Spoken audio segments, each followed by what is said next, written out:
Richard Tuthill, rally driver, business owner, hero, engineer and car designer. Ultimately, after spending an hour talking to the man himself, I realised this isn't a man that grew to love motorsport and Porsche. They're a part of him, and at this stage in his life and career, stopping just is not an option.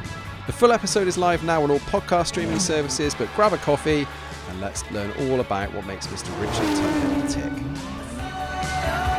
30 kilometres with no real notes. I need to have a sit down moment, think about that, contemplate my existence, because that was sensational.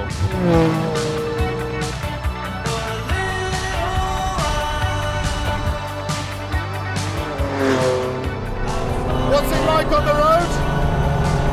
Not like many things I've driven.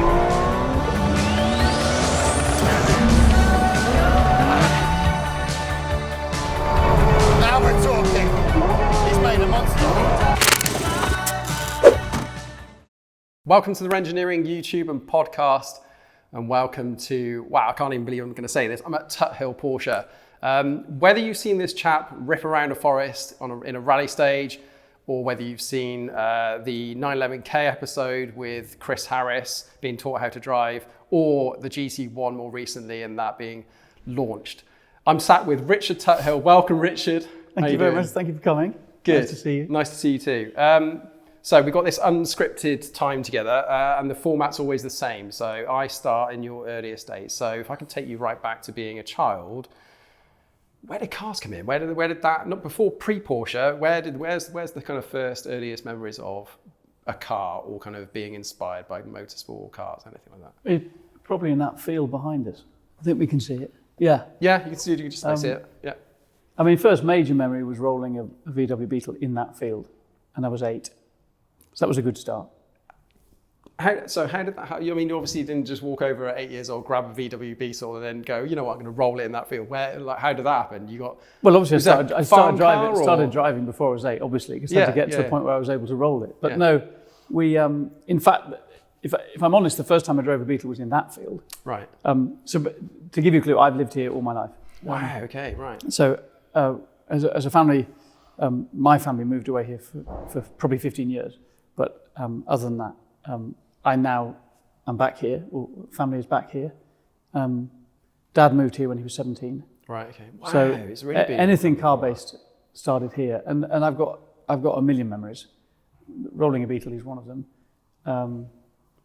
Road testing a Mark 1 Golf GTI rally car whilst Dad was trying to sell it.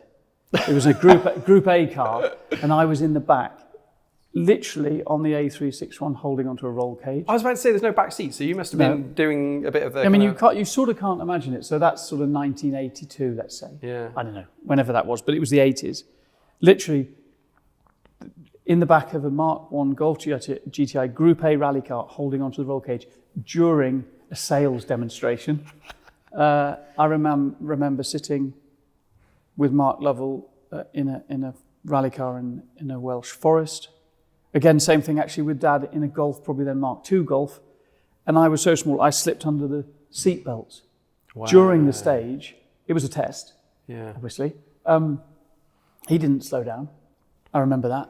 I remember a Quattro going off the start line of the RAC rally. So there's a few memories. That's unreal as well, because those are kind of those hardwired, burnt-in memories, you know, like you watch the CRT TV, it's been on the same telefax page for the last 20 years, and it just still says telefax, right? That's kind of the same Whatever stuff. happened to that? That's brilliant. Do you remember that? I booked holidays off that. I probably tried, but we never went on holiday. No, I mean, all my early driving, most of which was known about. I'd rarely nick a car. I didn't do any of that. But I did crash scrape, let's say, a few cars along the way. Mum's 504 family estate.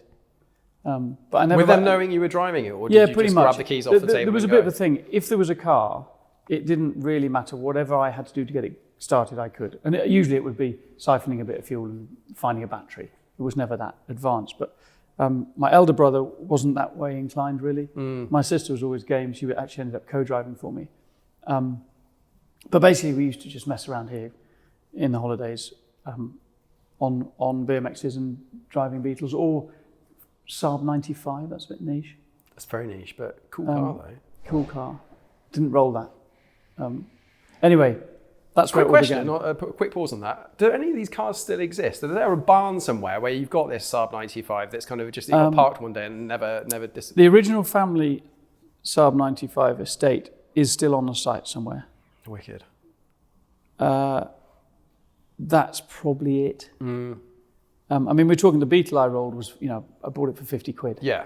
Plenty Fun of- car. Yeah, absolutely. So no, it all started here, and it for whatever And it's reason, still going it's here? still going. Yeah. Wow, okay. Yeah.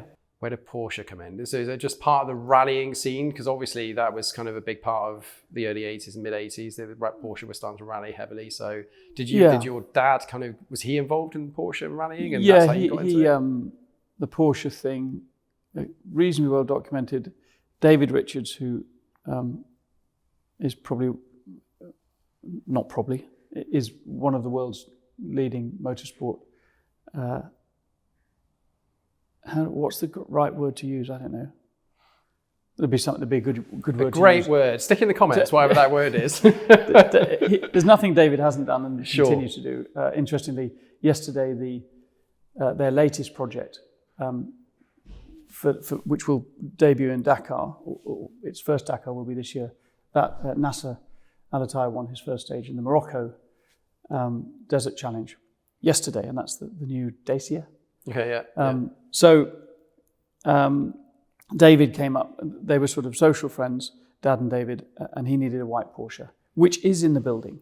We'll get some B-roll of that as well. Which is the first Porsche rally car that probably had Rothmans painted on it. That's so cool. So he wanted a car. Dad said, "What do you want it for?" He said, "It's a show car." Dad said, "Okay, you can have my car and buy my car, subject to me being able to do some work on it." So that led to, I imagine, 15, 20 years of work with David through Rothmans SCRS, BMW M3, Metro 6R4, Subaru Legacy, Subaru Impreza. And we stopped when the first WRC car was built. Wow. But up until that point, plus or minus, all of the crash repair, shell repair, and paint work was done here for all of those cars. So That's wild. And you were this. How old were you at this point? You kind of. well, I was in and around. So I would have been 10 in 1984, which was Group B. Yeah.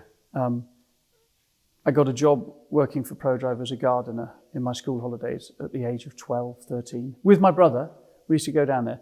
He didn't last that long. I graduated to car cleaning, helicopter cleaning, you name it. And ultimately, through my university years, David always supported everything I did. I drove for them and helped develop the Prodrive Group N Subaru Impreza. But the Porsche thing really took off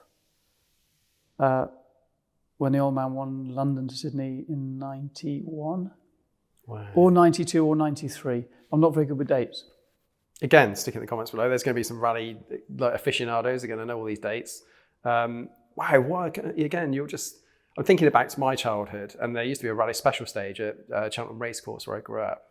Yeah, I did that in 1999, RAC Rally. Yeah. I may have well been one of those Yeah. little kids clinging onto the outside of the railings looking in. So Yeah, that was nearly a very good rally for us. Semi went wrong.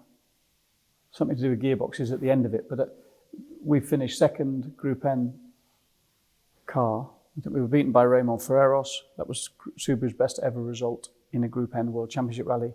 Wow. And we went into the last stage. We had a choice. I could either have a gearbox with reverse, but it was a high ratio, or no reverse and low ratio. We'd have 3 gearboxes during the rally. It was a bit of a thing. Anyway, 3 miles into the last stage, and I think we went in either neck and neck or 3 seconds down. It was plus or minus. It was very, very close. We lost third gear after the first 2 Ks of the stage, so we finished second. Great rally. Yeah. I'm just trying to. So I want to get back to that. You're following your dad around. I wanted this to be sort of a visual thing as well. So you're kind of. I don't know how. Were you just super enthusiastic, or were you aware of how exciting it all was, and how, to an extent, privileged it was to be connected to motorsport, to high level motorsport? I don't think you ever do. Were you just in the moment and kind of like, I'm going here today, and that's cool too? You never do. But having said that, growing up, we didn't do much motorsport. We were involved in it through Prodrive's activities. Yeah. It was originally DR Autosport. So it wasn't, so if I now fast forward 30, 40 years, then my kids are seeing it in a different way. So they are coming, the two boys have both been on the Safari Rally. I mean, that's a game-changing life experience. Yeah.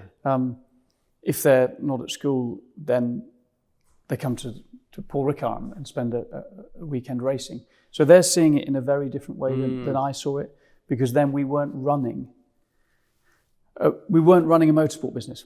Yeah. And in the first instance, in the beginning of historic rallying, you built a car for someone, you sent it to them, and it was sort of everyone was running their own car. There was not so many teams around. Yeah. So I was aware of it, but not in the same way as we are now. That's probably the most accurate reflection. Yeah. The fact is, I lived here. Yeah. And my elder brother, who's only a year and a half, older than me, I think he bore the brunt of it, bless him. Really? Yeah, I mean, he went on the Granite City Rally at the age of about 3. Wow. Chucked in the back of a van with 2 of the mechanics. Mum didn't go.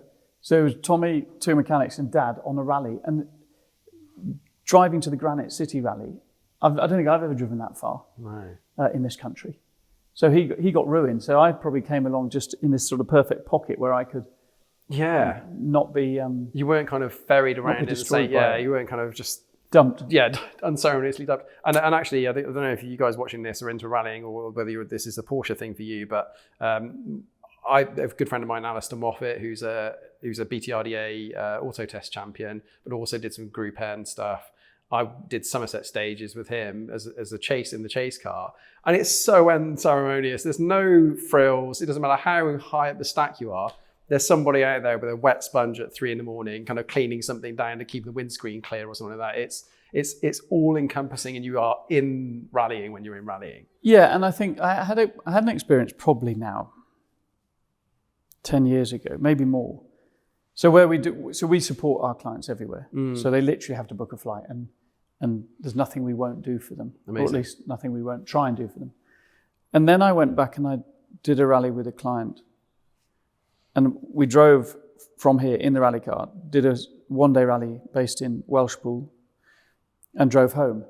And it was a really great experience just to remember what is at the heart of rallying. And it's just as you described. And now my son, who's just, Charlie, has just done in the middle of his first season of rallying. Successfully as well. He's doing all right, yeah. He's better than me, which is a great start. It's back to really basic, going out, simple couple of guys. I mean, he's much more fortunate than I am, but that's a generational thing. I drove to Belfast. It took me 24 hours to drive there and back in one go, like you did. And I picked up a bare shell Vauxhall Nova with a bag of bits from a mate I worked with at Prodrive, a wonderful man called Ian Bishop. But I had to drive 24 hours, and I brought back a bare shell. I then built it. Yeah. Charlie turned up on a Friday afternoon from school, and I presented him with an MG, the mighty MG, the only non-Porsche on site, but it does identify as a Porsche, which I think these days is acceptable. That's just about all right. Yes, that's okay.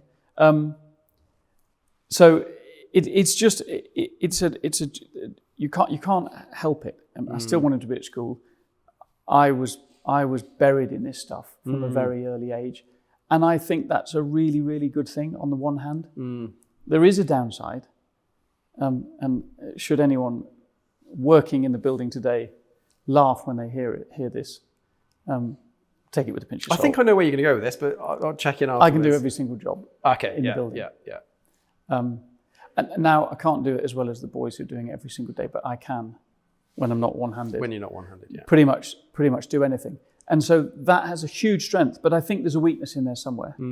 But I think, ask me the same question in 20 years' time, I'll tell you whether that weakness is a thing or not, because if the kids do get involved in the business, their upbringing has been different to mine. Yeah. How important that is, I don't know, but my father's an exceptional bloke. Let's go back to, so you've been out on rally stages, you're kind of in it, you're not having as quite a tricky upbringing as your brother, but You're in it. Where does it change from that to I'm being brought along to no? There's genuine will to keep doing it yourself. Where does that happen?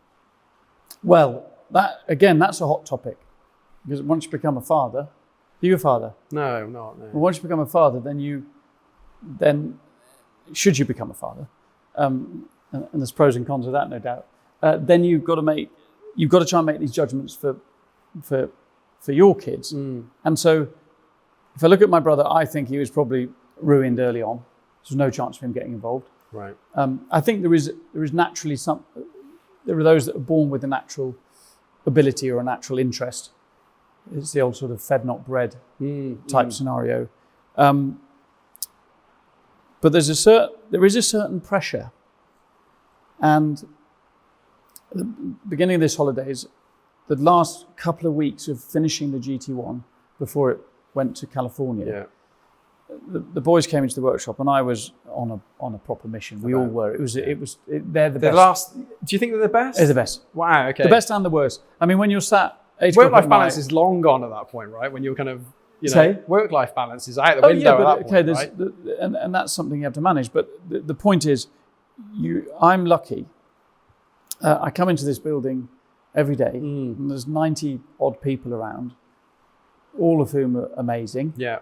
And so when you're sat there at 8 o'clock at night in the middle of a shit fight, having just ordered 150 quid's worth of curry, and you sat around a table having a curry and a beer before you do another few hours, which doesn't happen very often, by the way. So we typically arrive at 8, leave at 5, and it is very controlled. Yeah. But now and then, what needs must. We need to get with stuff a compressed done. timing. So the point was, the boys said they recognised that I was absolutely on it, but they also made the observation that I was clearly alive and enjoying it and enjoying that process. A couple of days later, I reflected on that with them, and I said to them, I don't want my work ethic to be too daunting for you, because I grew up with it. And the old man's 77. Right. He's on site, obviously. Of course he is. He's not involved every day. I've kicked him out 15 years ago because he was at his own shed. Yeah, fine. He's on site. He's a useful resource. He's a lovely pain in the arse. Yeah. But I grew up with this extraordinary work ethic that I could see and feel every single day. Yeah. And it's daunting. Yeah. So all I said to the boys was, I don't want that to be it's not, you're not setting a standard that everyone else has to follow. And I'd also say that maybe you can be clever on that, me, and find a way to do it differently. There is no right way. Yeah. So there was an inevitable pressure, but again, one really great thing was that I went and worked elsewhere, and that was a bit by default. I got kicked out of school when I was 16. And long story, but again, let's just say it wasn't really for me. Yeah.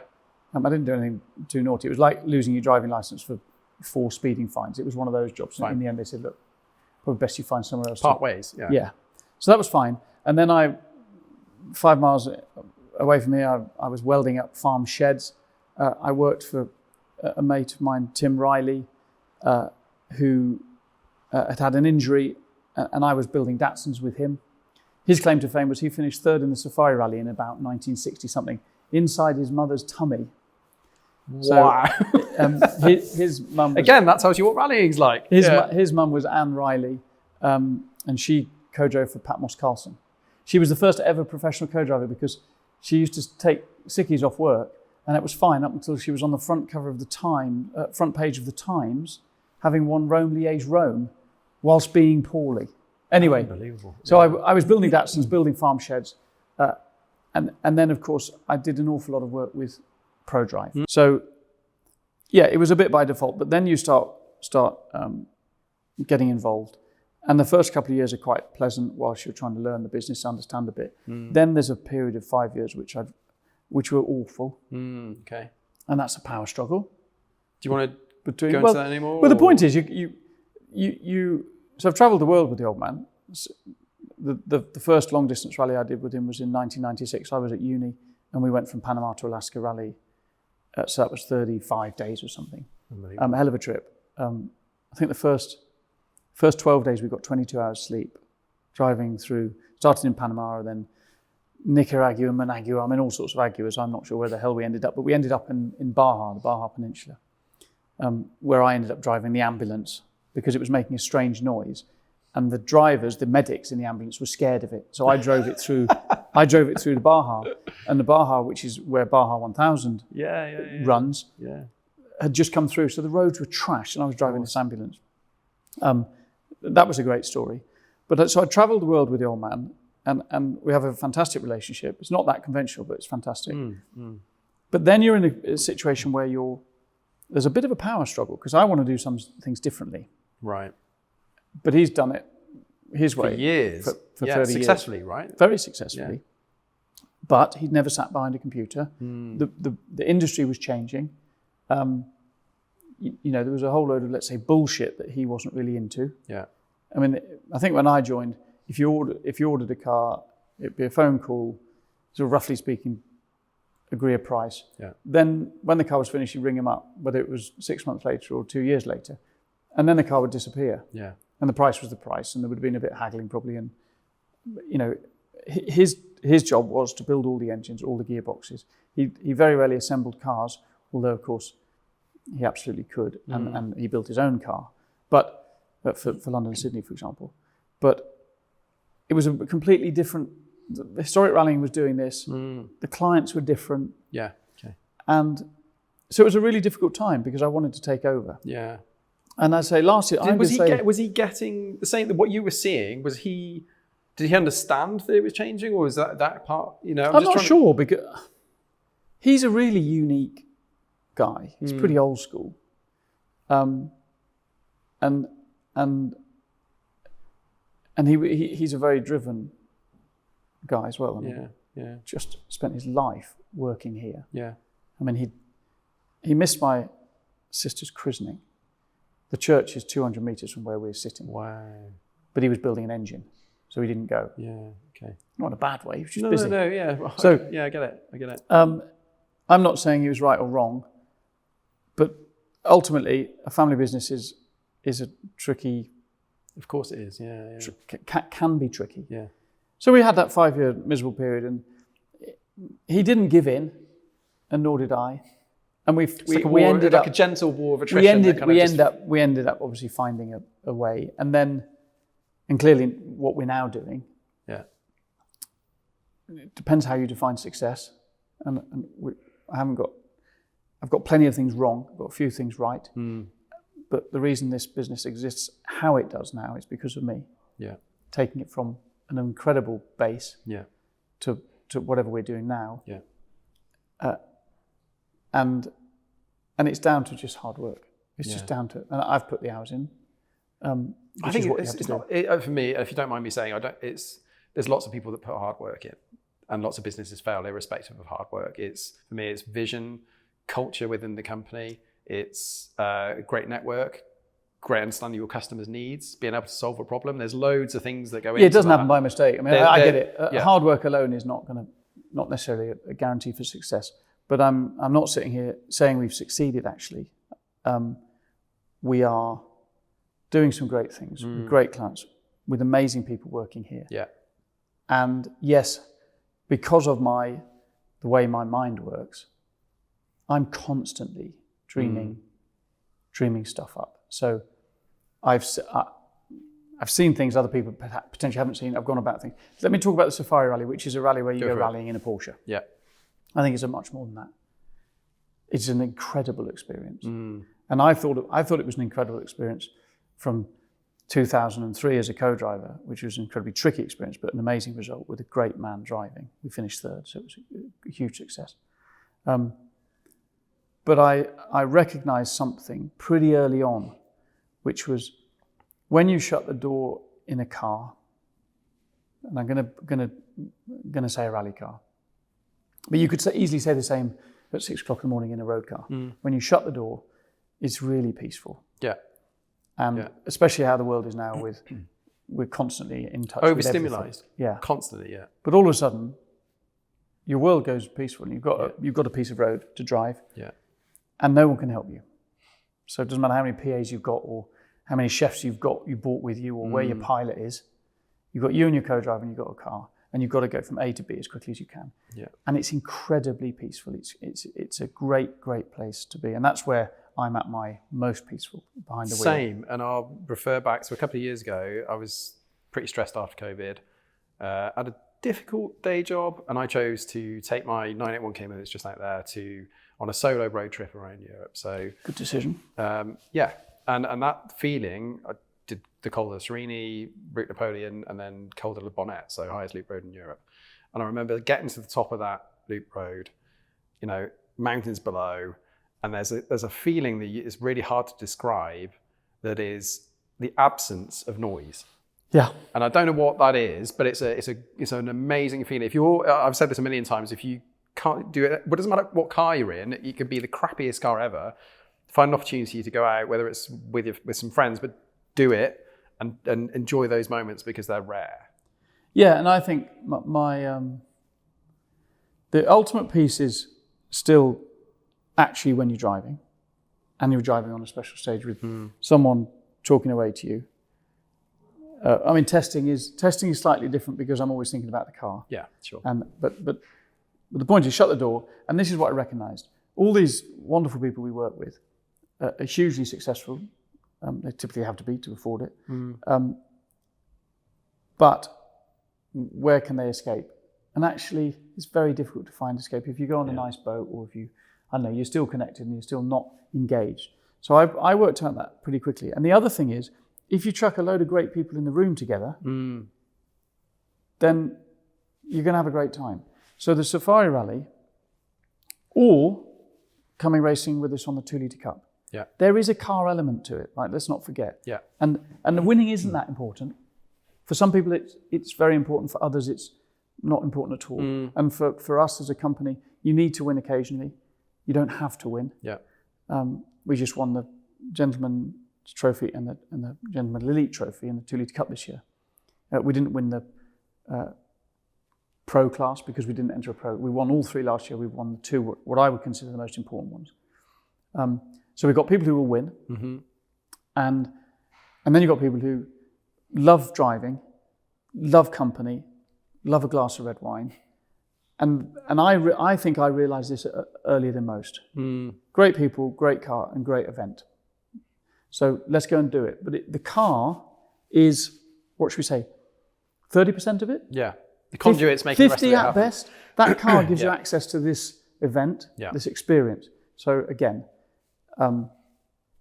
we can all choose probably to buy a nice watch, a nice painting, I don't know what else. We can buy some material stuff if that's what we want. But actually experiences aren't that easy to buy. Yeah, agreed. Yeah. You can go and try and have a great experience. My point is, I worked that out, and then the rallying became an experience more than a rally. And maybe that's why we've ended up doing what we've done. Look, it's backed up by brilliant mechanical reliability, huge success in every form of motorsport. And that comes as a result from, that's the hard work bit, and doing your job. So that's where I saw the business going. And I think actually even more now than ever, 20 years on, all of this stuff is about experiences, because whether we're able to drive cars like we've always driven them forever is probably something we should consider. I think the honest answer is yes. I don't think they'll ever ban us from driving cars. They might ban us from going certain places, and that's fine. But actually, do we want to enjoy cars in somewhere where we want to be and have an experience? Yes. So that's what I reckon it's all about. Amazing. So that difficult 5-year period's over.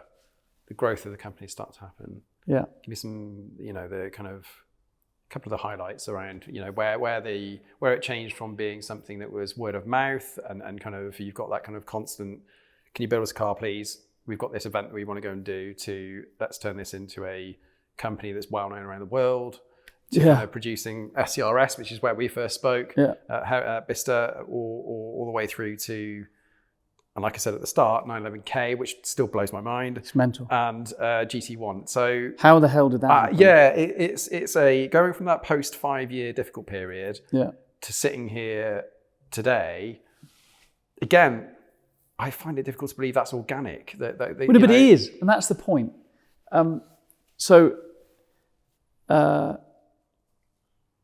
There isn't I haven't done anything that clever. I've worked pretty hard at it. I've been pretty dedicated. But I was asked this question yesterday. So I have thrown so much shit at the wall, some of it stuck. Okay. So the answer was always yes. Yeah. Okay. Interesting. Before you asked me the question. Right. So I'll bear that in mind, by the way. So it still pretty much is. And the other question I was asked yesterday was, what happened to all your lovely service clients? Because this was a service workshop. I said, well, on Sunday, I've had 10 days being pretty much bedbound, this bloody shoulder problem, which is never a great place for me to be because I just hate not doing something. But I still get all the info at emails. I don't reply to all of them, but I get them. Because you might at this point think I'm a control freak, which you could argue there's an element of that. But actually it's a bit more than that. Yeah. I just want to know what's coming in. Yeah. So a guy emails me on the weekend, emails info about a 3.2 engine rebuild, because he's almost certainly got a cracked head stud. So I'm still interested in that. So then, of course, then I speak to Paul in this instance, say, can you drop him a note, see if we can help him? But in the meantime, I have found myself in trouble so many times when the pressure's on, where I've said yes to something, and at that point, you've got to deliver. Yeah. So failure is not an option, and that comes from rallying.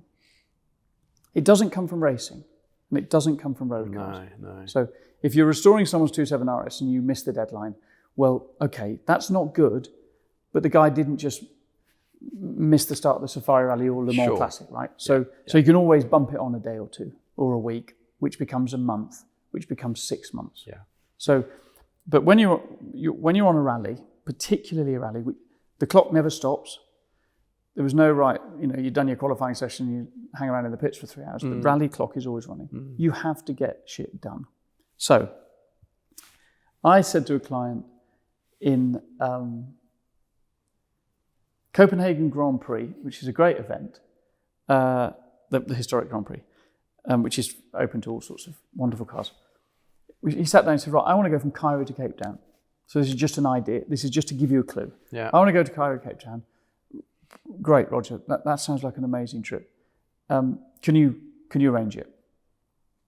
Yeah, absolutely, I can arrange that. I mean, literally, not even a hesitation. Of course we can. Yeah.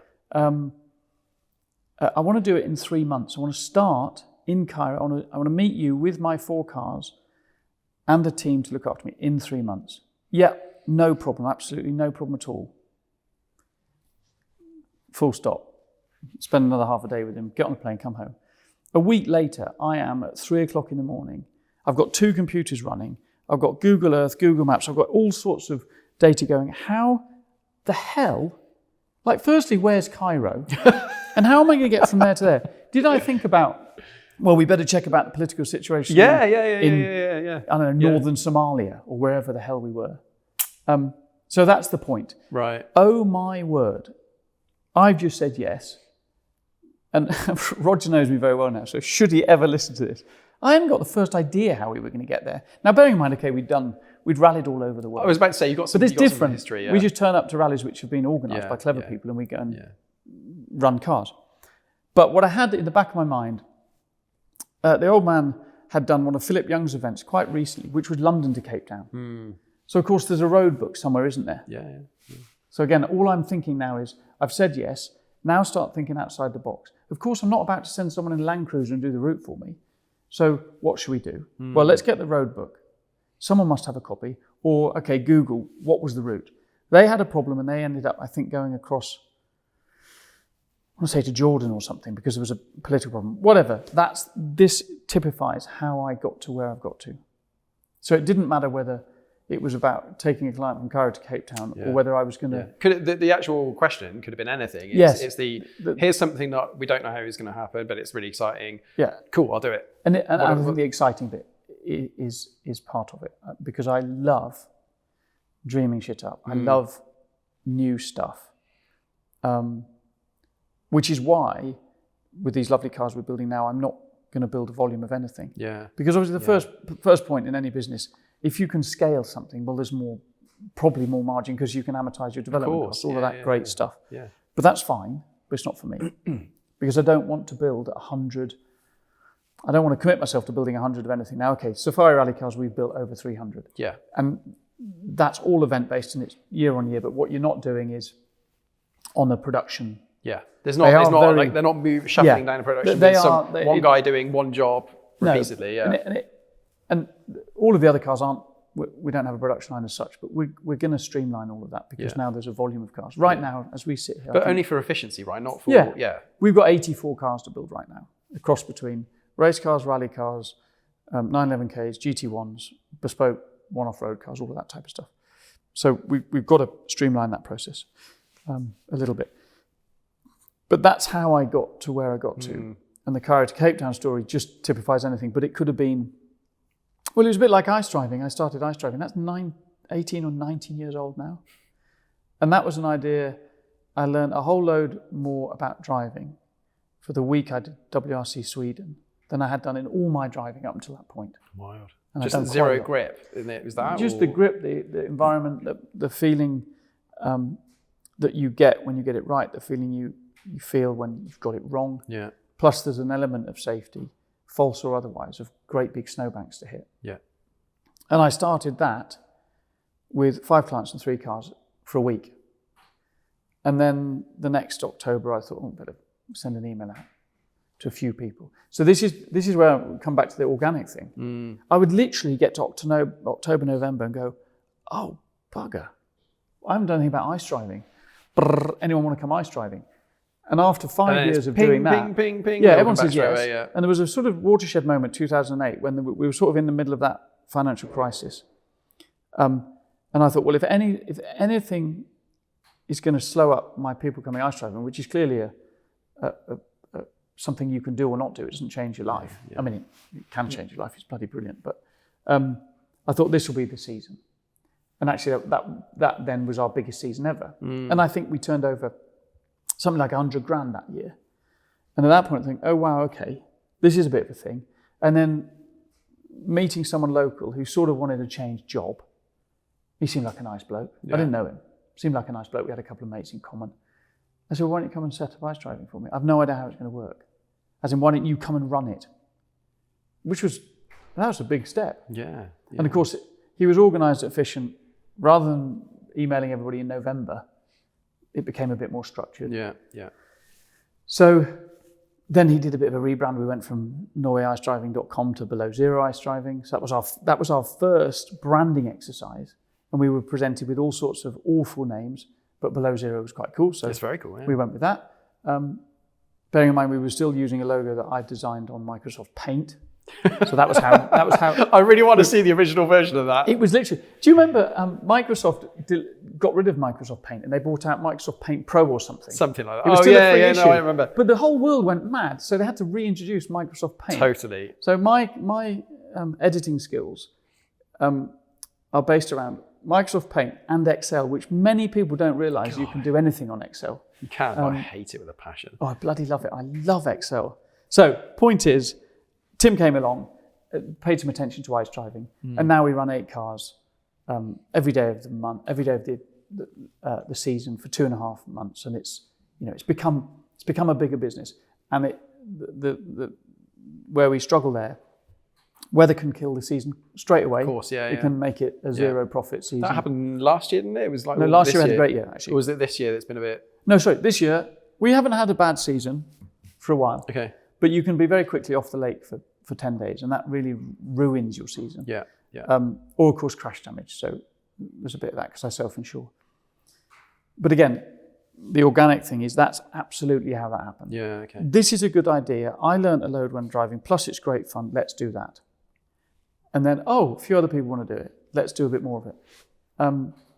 So across all areas of business, the restoration stuff, which is still we probably do 1 or 2 356 Roadsters or Speedsters because I particularly like them a year. There's always a 27 RS or something cool in resto. We recently restored a Le Mans 74 Le Mans car. So there's still that element of really cool, original stuff.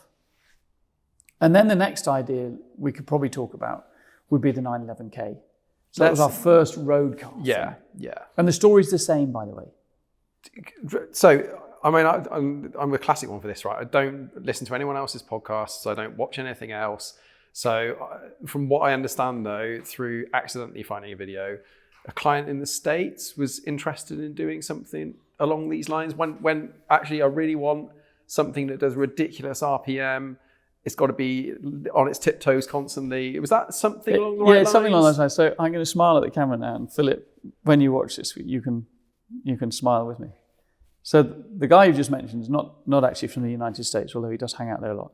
A lovely friend called Philip Kadori. So Philip came and did safari with us a few years ago, I can't remember. And I didn't really know who Philip was, because I don't know who any of our clients are. I mean, there's the odd one. Jos Verstappen's coming this year. I know who Jos Verstappen is. Yeah. But what I don't do, so if I get an inquiry, and I have worked with a few people, the first thing they'll do is Google them and find out who they are. Well, I never do that. Likewise, yeah. Not into it. Yeah. Don't care. Yeah. Because I actually don't care. I'll meet anyone, and on face value, it's going to be all right. Okay, so it doesn't make any difference whether you ran Microsoft or you working in the local petrol station to me. Yeah. So I did get a little feeling of who Philip was eventually, but he came and picked up his safari car actually on a Sunday, and I didn't really know him very well, but we went and we did safari rally together, and I knew very, very early on, and again, my life runs in safari years. It has done since 2003, so every 2 years. It's always a marker in my life. When you're in the shit in a rally, that's when you know. And even as a 17-year-old, driving a van for Prodrive, I didn't mind explaining to hired co-drivers exactly what I thought about them when they were being selfish. When I didn't think it was in the best interests of the technicians or the team, I had no qualms about speaking my mind. Yeah. Some of that which is good, some of it is bad. Yeah. And there was a point in a client's life, some client's life, where you have to tell them to fuck off. And I don't know whether you can say what you like. Yeah, it's fine. And it happened once. It's happened more than once. The first time, and it's not always fuck off, but it's something along those lines. Yeah. The first time was an Austrian general in the army. His name was Willy Plesnik. I'm not going to ask where his funding came from, but he was a wonderful man. And he did, I think it was on Panama to Alaska. Could have been another long distance rally. But at one point, and Dad was running the team. I was just the owner's son, mechanicking. Yeah. I point blank told him to fuck off. I literally said, I tell you what, Willie, you can fuck off. This is what's going to happen. This is how we're going to solve your problem. But at the point where you're in trouble on a rally, you get to know someone. Yeah. And you know who they are. Yeah. And Philip, we had a problem with the regulations. And Philip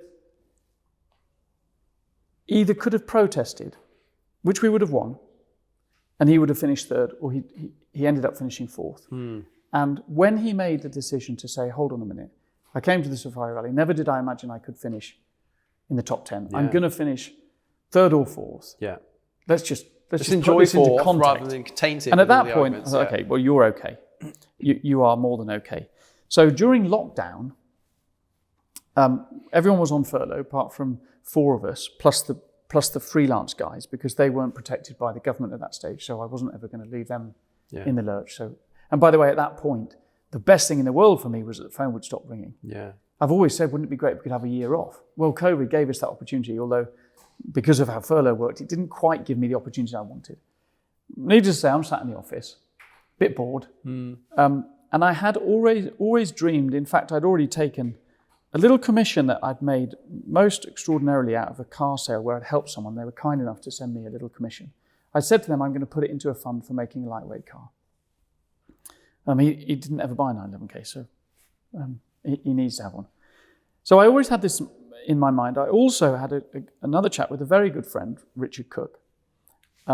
about a little short wheelbase, lightweight car, because we were into 2-litre cut by then. And actually, Richard and I went to see the guys at Alpholdics, who were wonderful Really blokes. cool. Amazing guys, brilliant cars. And obviously their business is primarily a parts business, and they build the odd car. Yeah. So clever them. But Richard and I went down when we could first travel during lockdown. So there was a sort of idea there. But ultimately what happened was Philip wanted me to build a 997 Cup car into a road car. Okay. And again, brilliant idea. We've done it a few times. We'll get there another. I'm on with another one, different project. In the end, we decided against it, but we sort of hit on this lightweight thing. And that's it. Let's do it. So then you might say, well, we were talking before about your project and budgets and self-funding and all this stuff. So I don't think about that. It's not that I don't have to think about it. I choose not to. So, I'll bear that in mind. So just to be really clear, if I think something's a good idea, I will find a way to do it. Yes. When the bank were asking too many questions about building my first building, I said, you know what? Head off. It was a bit of a fuck off moment. Just you watch. I will find a way to build this building. So I built the building. I invited them back sort of a couple of months before it was finished. I said, right, now I need a bit of money. And they had a building, so stupid bankers could suddenly realize it was a building. Yeah. So they weren't just They weren't investing in an idea. There was a thing that they could So that is that type of thing. Yeah. Now that does cause me some trouble. So all I usually need for a project is one willing client, typically a client friend, because they all become friends, to go, come on, I'll have the first car. And the beauty of doing that with Philip is he's pretty mental. And so between us... I got that from the video, by the way. Yeah. It was really cool, yeah. But between us, it just got out of hand. And there we are. So it sounds like two guys on a Saturday night, they got beers in hand, and there's like one-upmanship. Well, I'll tell you what we'll do. We'll make it out of carbon fibre. I'll tell you what, let's stick a stupid engine in. Yeah. Tell you what, let's... Whilst we're at it. Yeah. And it's exactly what happens now. And again, many of my clients will have received a message from me, some random message, which has just come into my mind and said, shit, right, that's for you. Should we do this? And of course, the immediate answer is yes. And then you think about it again. And some of them don't for good reason, don't get done. But that was the story of 911K. It got massively out of hand in a brilliant way. Yeah.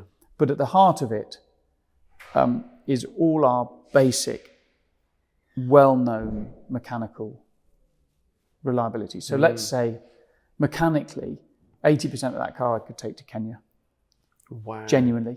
I mean, okay, lightened a bit of it. Yeah.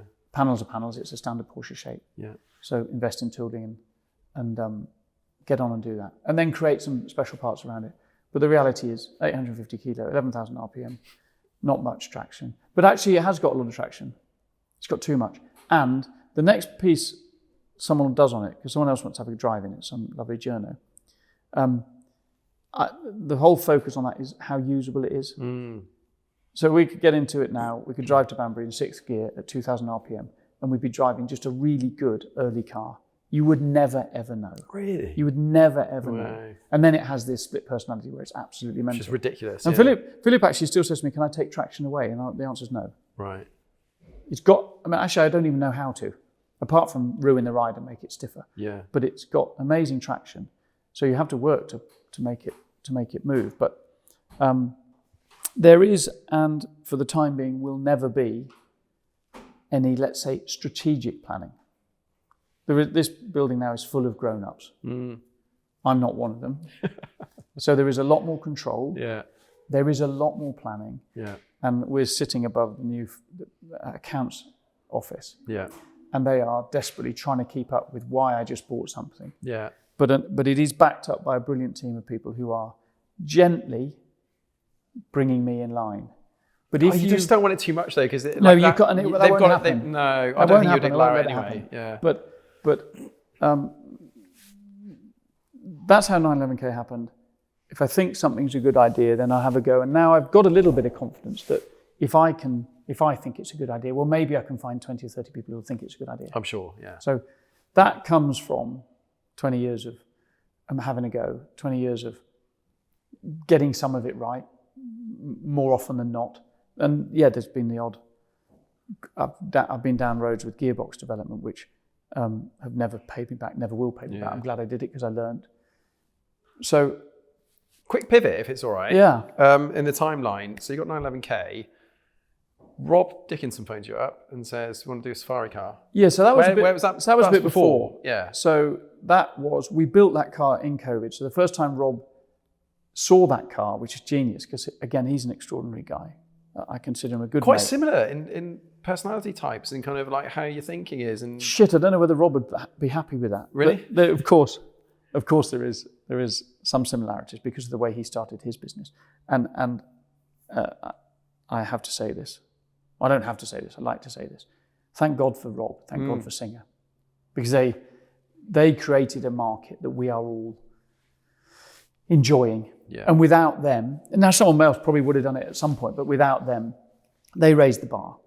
And they're a fantastic bunch, creating brilliant cars. So that was a project where, again, one of my, we can do that type things. But it was really literally through Chris Harris and through Rob's business partner at that time, Maz, a good client of theirs, literally dumped two cars in the yard.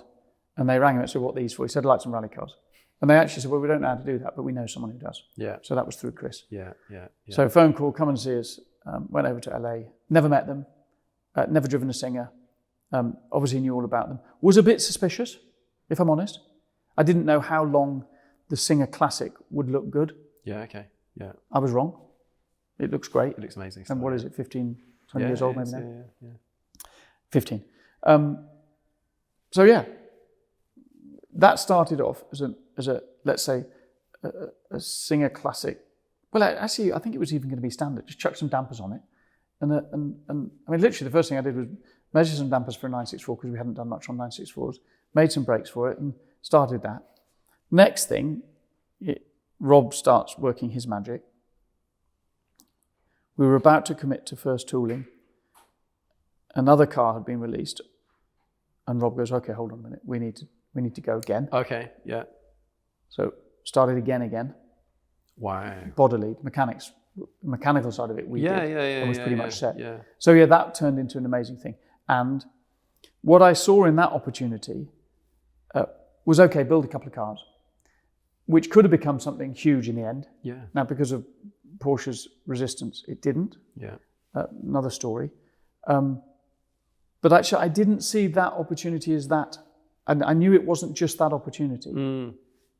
And so the answer was yes. It didn't make me any money. But what it did was, A, it broke the internet. When that car was launched was crazy. Yeah. And B, it introduced us to a whole new client base. Yeah.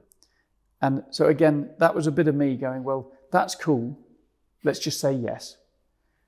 And it became the most extraordinary dream project I'd ever been involved in. For a guy like me to build an unlimited rally car based on a Porsche 911. Doesn't get any better. With Singer, who at that time were the best stylists in that world. I'd argue Just still are. Dream.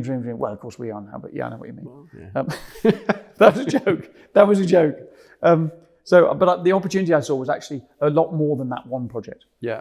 Anyway, I then helped them with a whole load of things. I had a very, very small part to play in DLS in terms of the handling, in terms of some of the engineering thinking behind it, but a really small part of a very big and great team.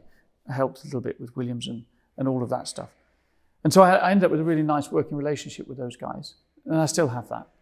But yeah, that was a really pivotal moment in the business. Yeah, no kidding. The new building was significant. Yeah. ACS, really significant. Safari's always just been this backbone to our business, which gives us a whole load of real life experience no one in the world has. Yeah.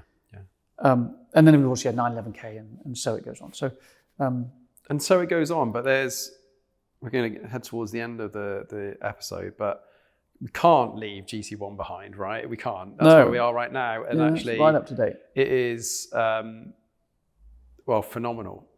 And I know a couple of people in the background have kind of supported some of that and hearing how passionate they are. But again, break the internet moment. There's lots of cool cars that have come out in the last few years. And then when that thing dropped, I think everybody stopped and just open mouthed. Yeah, another moment. So yeah.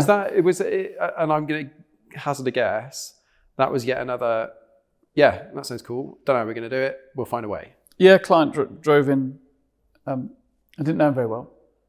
I'd been introduced to him by a third party, but he drove in and with an original GT1 said, let's make some more. So we set about it. And the mechanical brains, the mechanical concept, as soon as I understood what a GT1 is, I thought, oh my God, this is too easy. 993 chopped in half with a load of roll cage on the back. Yeah. So that was amazing. I knew immediately we could deal with that quite successfully. And then the key thing was teaming up with Florian Flatau, who did the aesthetic design. Yeah. So that's why tongue in cheek. Yeah. He's perhaps the best designer in the world. Yeah. For Porsche inspired products. Yeah. So here we are with just a beautiful car. It is beautiful, irrespective of its performance capability, interior and exterior. Yeah, it is just stunning to look at. Yeah, I'd say that if you weren't here. No, it really, and I'm happy to say it really is, because thankfully it wasn't anything to do with me. Just happened to be a brilliant guy who's now working with us on the next couple of projects, which is amazing. But yeah, client comes in, shall we do it? Yes. In this case, it's always part funded. Yeah. Because that's a big undertaking, and it's terrifying to actually stick your neck on the line. Yeah. And I think that's the other thing: the hard work, the talent, all of that stuff. But there's a certain point where you've got to be brave, and that's got to be proportionate to the amount of trouble you'll get yourself in. And I'm always sailing close to the wind. But I won't have it any other way. And on that note, I'm going to say thank you to Richard. I'm sure you're going to have tons of questions. Stick them in the chat below, or you can email me info@reengineering.com, and I'll ask Richard those questions in the future. But massive thank you, Richard. This has been a dream for me. I've loved the opportunity. You'll see some B-roll and bits and pieces from anything that we've talked about so far. But thank you so much, Mr. Richard Tuthill. Thank you very much. Brilliant. Nice to see you. Cheers. Nice one. Well, thank you so much for watching. I hope you enjoyed this episode. I'm sat on a tractor in a Tuthill Porsche. You can't make this up. But a massive thank you to Richard, and thank you to Laura as well for helping me get all this set up.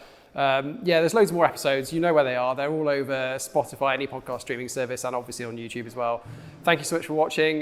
Do hit that like, subscribe, and all that stuff. You know what to do. And I'll see you next time. Take care for now. Bye-bye.